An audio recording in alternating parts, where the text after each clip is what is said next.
In Psalm 74, from the New English Bible today, we hear a lot of the deeds of God. And part of it pictures God fighting sea monsters.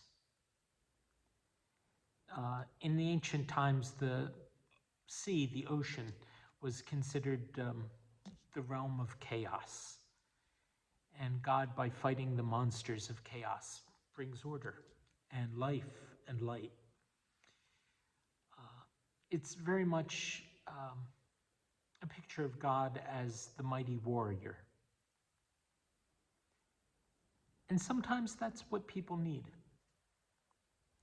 An understanding that God fights back the stuff that is just too big for us alone.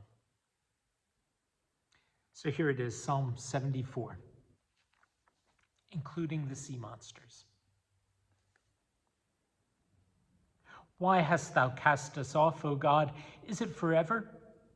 Why art thou so stern, so angry with the sheep of thy flock?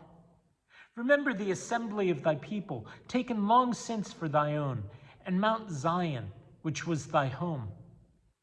Now at last restore what was ruined beyond repair, the wreck that the foe has made of the sanctuary. The shouts of thine enemies fill the holy place. They planted their standards there as tokens of victory. They brought it crashing down like woodmen plying their axes in the forest.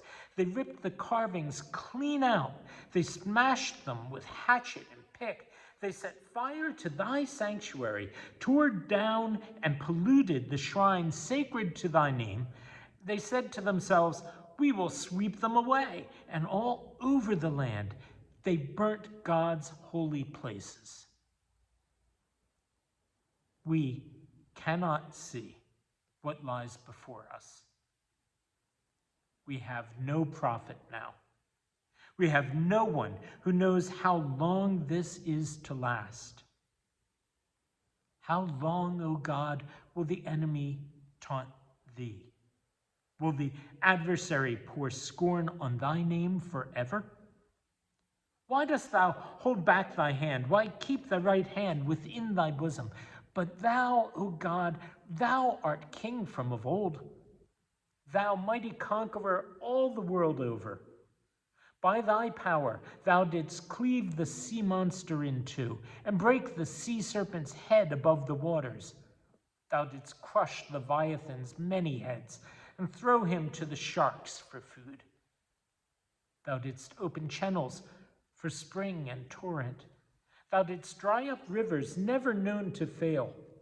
The day is thine, and the night is thine also. Thou didst ordain the light of moon and sun. Thou hast fixed all the regions of the earth. Summer and winter, thou didst create them both. Remember, O Lord, the taunts of the enemy, the scorn a savage nation pours on thy name. Cast not to the beasts the soul that confesses thee. Forget not forever the sufferings of thy servants. Look upon thy creatures, they're filled with hatred, and earth is the haunt of violence. Let not the oppressed be shamed and turned away. Let the poor and downtrodden praise thy name. Rise up, O God, maintain thy own cause. Remember how brutal men taunt thee all day long. Ignore no longer the cries of thy assailants, the mounting clamor of those who defy thee.